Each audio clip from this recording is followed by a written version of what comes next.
खबर तिरुपति में प्रसाद को लेकर है। तिरुपति जहां पर लड्डू प्रसादम में पशु चर्बी का केस सुप्रीम कोर्ट तक पहुंचा है।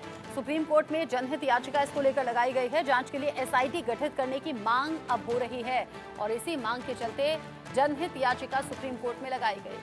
बड़ी खबर, चूंकि तिरुपति प्रसादम का मामला ऑलरेडी पूरे देश में छाया हुआ है, लोग इसके बारे में बात कर रहे हैं क्यों और कैसे ये जो प्रसादम है यानी कि तिरुपति मंदिर में मिलने वाला जो लड्डू का प्रसाद है, उसी लड्डू में जो घी मिलाया गया यानी कि जिस घी से लड्डू तैयार हुए हैं उस घी में फिश ऑयल है, उस घी में लार्ड है यानी कि सुअर की चर्बी है और उस घी में बीफ के भी होने की बात सामने आई है।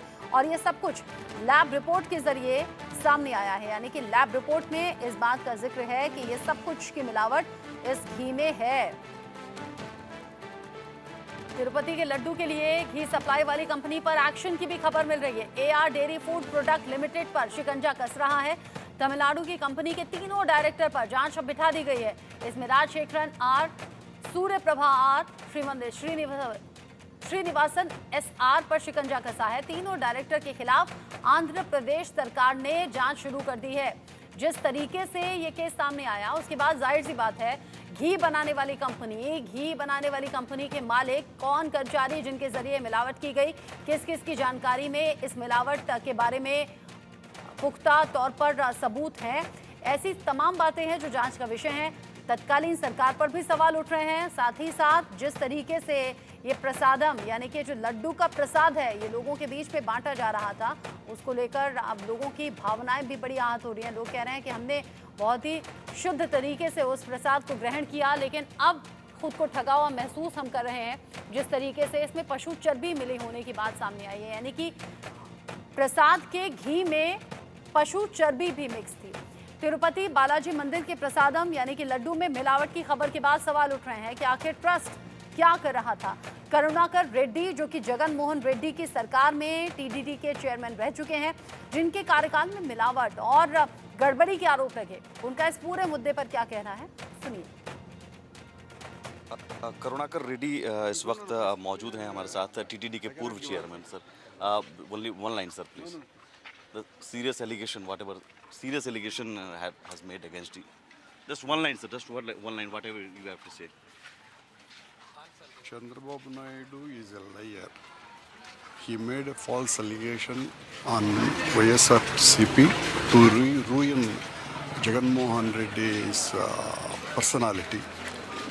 In temple, there is no such incident has been done.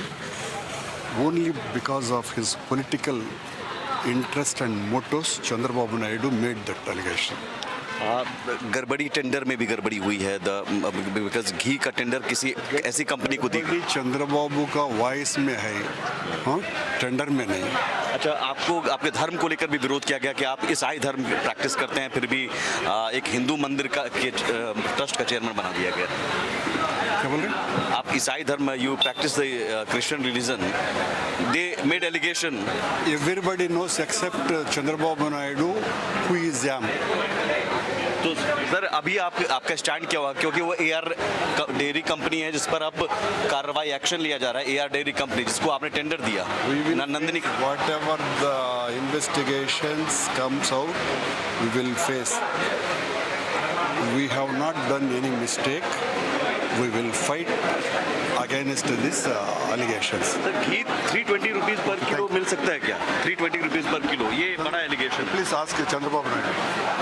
Okay, तो हमारे साथ टीटीडी के पूर्व चेयरमैन करुणाकर रेड्डी, जो जगन मोहन रेड्डी की सरकार में टीटीडी के चेयरमैन बनाए गए थे अगस्त 2023 में, और जिसके बाद ये एलिगेशन लगा कि कर्नाटका की नंदिनी डेयरी से जहां से घी खरीदा जा रहा था वहां उस कंपनी को बदलकर 5 अन्य कंपनियों को टेंडर दिया गया घी सप्लाई का, जिसमें से कर्नाटका की एआर डेयरी पर आरोप लगे कि घी जो था उसमें मिलावट था, जानवरों की चर्बी मिलाई गई।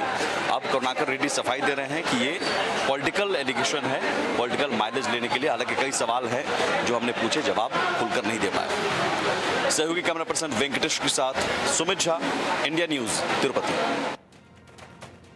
अयोध्या में छावनी के परमहंस आचार्य इस पूरे मुद्दे को लेकर क्या कह रहे हैं और कैसे इसमें मुस्लिम एंट्री कर दी है, सुनिए। बंटवारे से बचा हुआ जो भारत है, इसको हिंदू राष्ट्र करो, हिंदू राष्ट्र करो, नहीं तो अब 100 करोड़ हिंदू हथियार उठाएगा। प्रसाद के नाम से गोमांस खिलाया जा रहा है। केंद्र सरकार को बहुमत जो मिला है, ये बहुसंख्यक समाज का है, भारतीय संस्कृति की रक्षा के लिए है। गावो विश्वस्य मातरः, गाय संपूर्ण विश्व की मां है। हमारी भारतीय संस्कृति वैदिक संस्कृति है। और गोमांस लड्डू में कैसे मिल गया?